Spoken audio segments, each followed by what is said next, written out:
네, 정치권 관심 뉴스들 진단해보는 나이트 포커스. 오늘은 김민수 국민의힘 대변인 그리고 김상일 정치평론가 두 분과 함께하겠습니다. 어서 오십시오. 안녕하세요. 네, 어서 오십시오. 국민의힘 혁신위의 2호 혁신안, 지도부 또 친윤계 핵심 의원들의 총선 불출마 또는 수도권 험지 출마를 두고 당내 파장이 적지 않았는데요.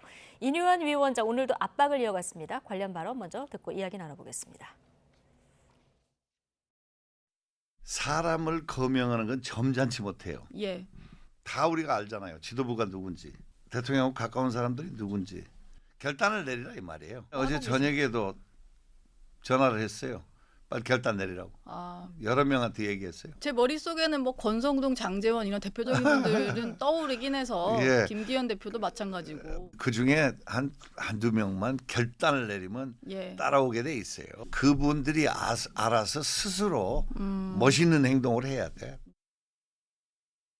네, 권성동, 장제원, 김기현 이 이름을 앵커가 딱 질문을 하니까 그중 한두 명만 결단 내리면 이게 따라오게 돼 있다 이렇게 얘기했거든요. 가능성 어느 정도나 있는 겁니까?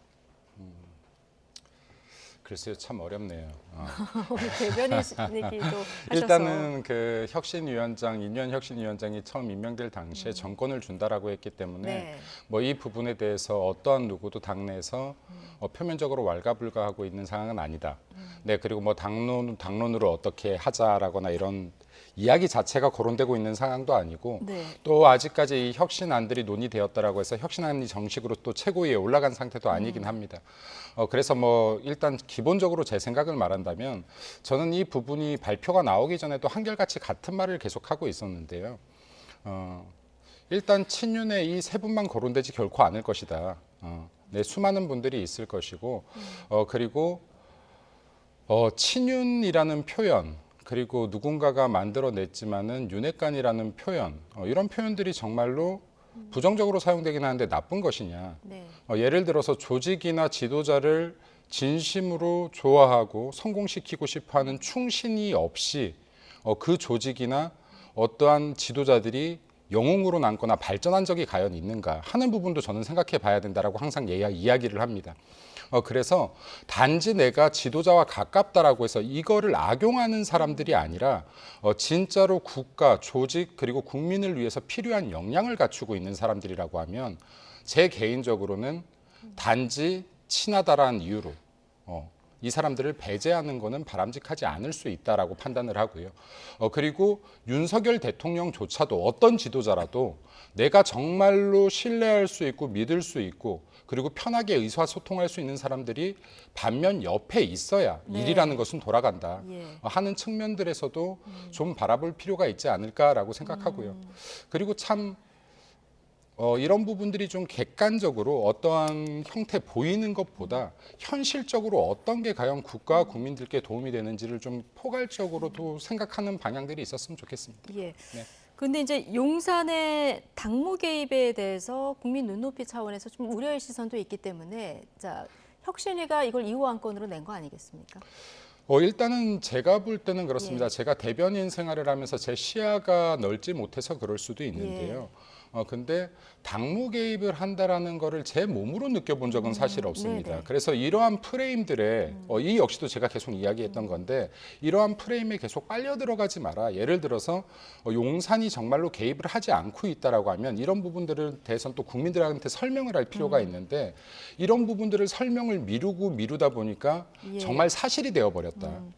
그래서 이게 그렇다라고 해서 이게 주요한 인력들이고 중요한 인재들이라면 그러한 이유들만으로도 배제시키는 것이 적합한 이유까지는 될 수 없다라고 예. 또 생각합니다. 알겠습니다. 네. 그러니까 뭐 처음에는 삼선 연임 초과 금지 같은 경우는 그래 일률적으로 할 수 없기 때문에 이제 빠졌고 대신에 이렇게 좀 표현을 이게 뭔가 딱 떨어지지는 않지만 그 인유한 혁신위원장이 이 부분이 필요하다 해서 이렇게 권고를 한 거고 당사자들하고 직접 전화 통화까지 해서 지금 권유를 했다는 거 아니겠습니까? 네. 자, 지금 현재까지는 그 친윤 초선 의원인 이용 의원만 네. 당의 뜻에 따르겠다 이렇게 나왔고 아직까지는 당사자들 반응이 없는데 물꼬를 트는 사람이 있을까요?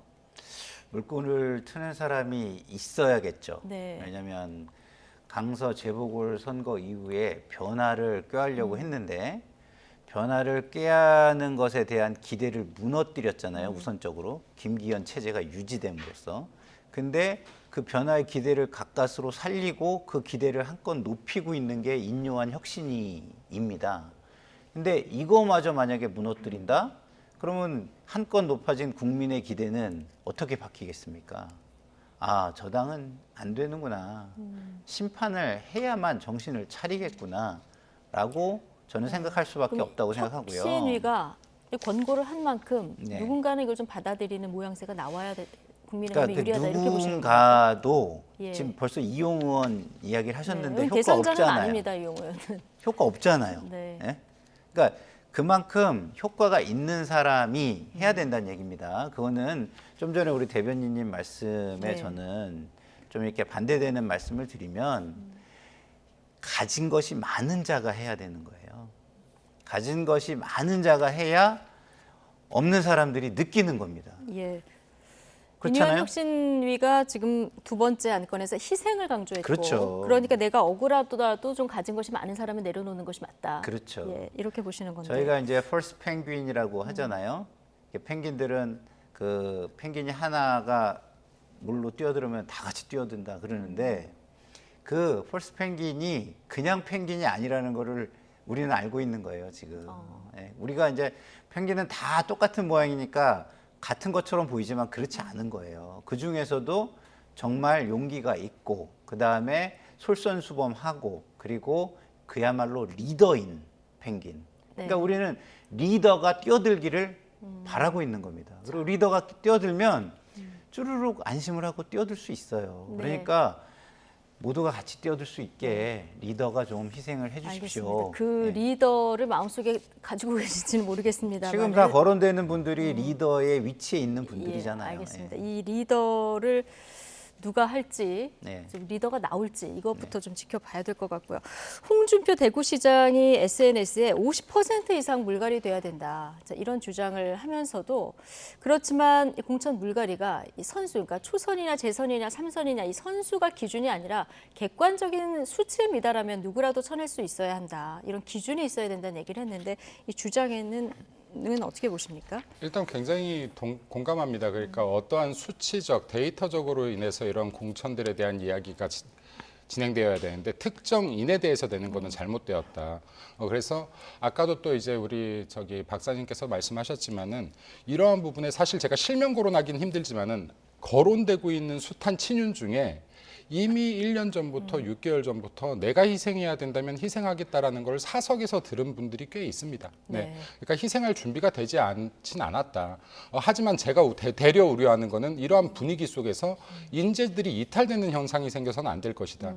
네. 그리고 아까도 말했지만은 정치가 너무 이렇게 계속 쇼잉 이 돼서는 안 된다라고 생각합니다. 그러니까 인재들을 한번 돌이켜봤으면 좋겠어요. 작년 총선에 민주당에서 인재 영입했던 자들, 국민의힘에서 인재 영입했던 자들이 정말 그 역할들을 다 하고 있는가? 그럼 그때 당시에 보기 좋은 사과였는데 여전히 지금도 국민들 보시기에 조금 좋은 사과인가?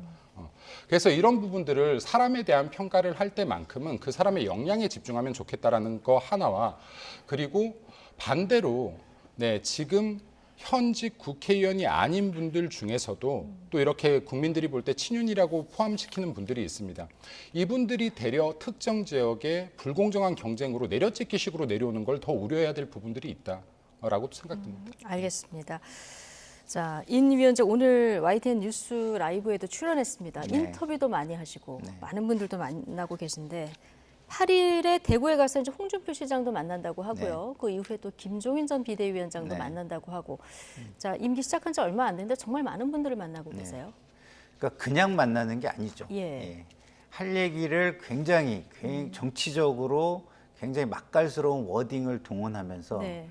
그 워딩에 담겨 있는 압력이 굉장히 강한 압력을 이렇게 던지면서 예. 만나고 계세요. 그리고 그 속에서 어떤 방향성을 잃지 않고 있다라는 예. 생각이 드는 거예요. 그러니까 주변에서 좀 자기를 자극하더라도 그래 뭐 내가 좀 밟히고 가지 뭐 그러나 나 이 길을 갈 거야 밟고 싶어 밟아봐 이렇게 가는 거예요. 그러니까 국민들의 기대가 거기에 있는 거죠. 아 이게 그럼 진짜 결실을 볼까? 못 볼까? 그 기대가 상당히 저는 있다고 보고요. 결국에는 정치는 국민 만족도에서 결정이 되는 겁니다. 그게 감성적인 만족이든 이성적인 만족이든 국민 만족에서 예. 그 모든 것이 결정이 되는 거예요. 근데 지금 이 국민 만족의 최종적인 그 만족의 결론을 누가 지어줘야 되느냐? 이 한마디로 해서 인요한 혁신위원장은요, 그 분위기를 띠는 분위기 메이커지 네. 결론을 짓는 사람이 아니에요. 혁신위원장이니까요. 혁신위원장이니까 네. 권한이 없으니까. 그래서 이것을 만약에 결론 짓지 못하고 만약에 간다 그러면은 저는 국민의힘의 총선은 내년 총선은 저는 어둠뿐이 없을 것 같다 이런 생각이 듭니다. 알겠습니다. 지금 인요한 혁신위의 어떤 행보는 굉장히 흥미로운 그렇죠. 상황인데 국민에게 이걸 상당한 흥미거리를 던져주고 제공하고 있다.